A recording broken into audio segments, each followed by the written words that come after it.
Can you hear me now? I want to make sure everybody can hear me. Is this better? Are you able to hear me? As soon as somebody give me the A-OK that you can hear me, then okay, you can hear me. So let's start this over. I'm sitting in front of the hospital. I'm going to go through this again. And yes, I look a little funny because I was crying. The reason I am still sitting in front of the hospital and I was a little upset is because of the news I received from the doctor. So I'm going to go over everything again because I don't know what you heard, what you didn't hear, because my last live they were saying they couldn't hear me. But when I went to see the doctor just now, they did a really in-depth ultrasound. This is my notes. And they looked at all 3 fibroids.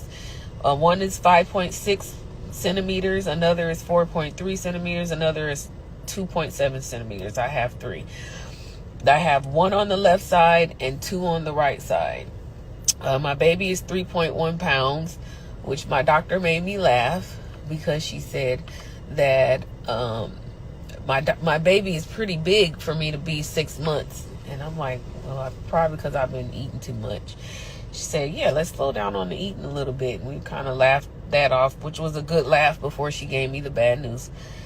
I'm a little over 27 weeks. And you guys already know that I've had a myomectomy done in the past where they took my uterus. They cut me on my stomach above my pelvic area. They pulled out my uterus, cut the fibroids off my uterus, and placed my uterus back in so I can conceive. So now I'm pregnant. I always felt like, I was given minimum information when I had my myomectomy. I was told after my myomectomy that I would have to have a cesarean. But I had a friend of mine that had a vaginal birth after her cesarean, so I was hoping that was the case for me.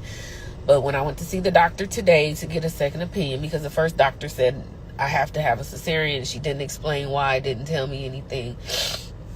So when I was talking to the doctor today, she said I had something called previa. See, I keep trying not to cry, but I'm going to get through this. So she said I have something called previa.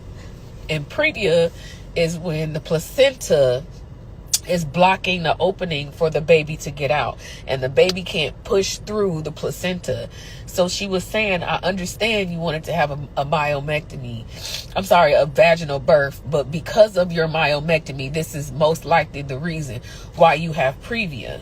And I'm like, no one told me that I had to have a cesarean before I had a myomectomy if I was to have a child. No one told me previa would be a possible complication after a myomectomy. So it's like, I'm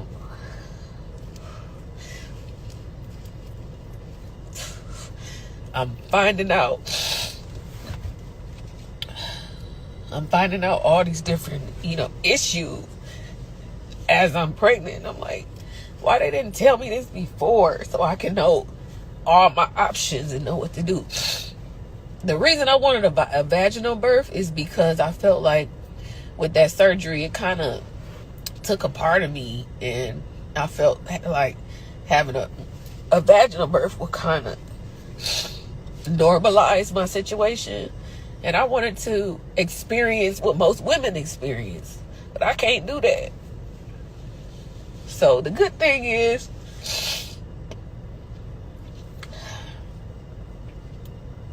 I have to look at the positive. That's what my mom said. I just got off the phone with her. She said some people can't even have a baby. So you got to look at the blessing, and that you're able to have a child.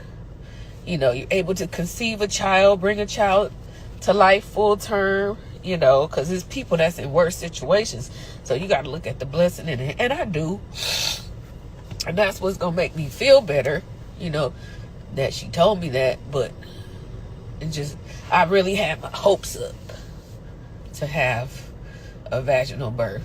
And since this previa, which I never heard of any of this stuff, this is my first baby, so previa is new to me. A mandatory cesarean is new to me. because of the myomectomy.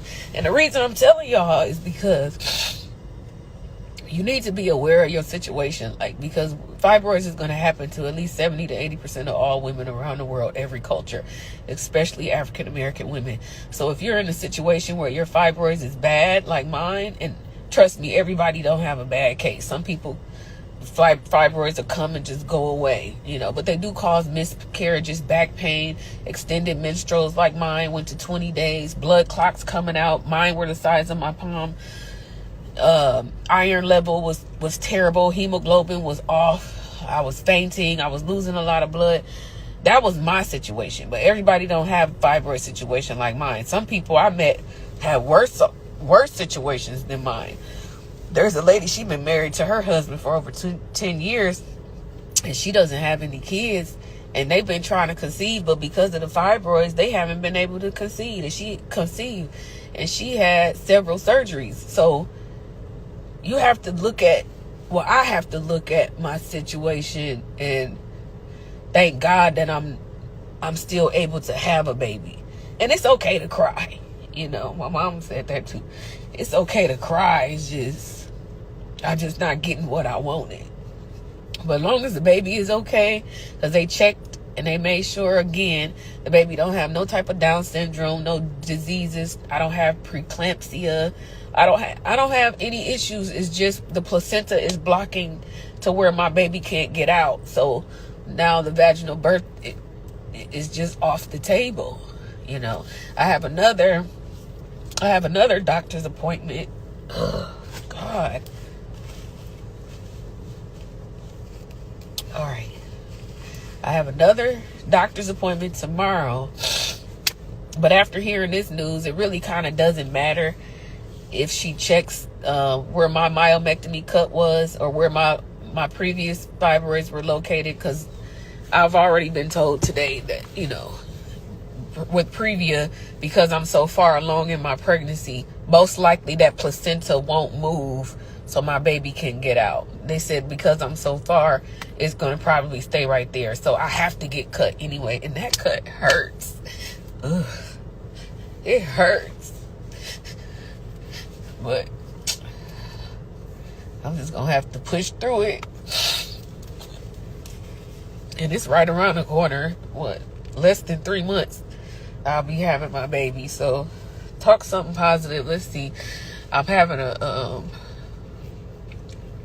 baby shower at the end of next month or first week in April. So that should be nice. I'm just trying to change the subject because irritating. I'll get over it. It's just I gotta cry and get it out. But that's my situation. I'm gonna get off live, and I got this, y'all. Like, it'll be all right. I'm just upset because I didn't get what I wanted, but you don't always get what you want. It's still a blessing that I'm able to have a baby. So thank you for listening, and that's all I have to say for now. I'll keep you guys updated on everything. All right. Bye-bye.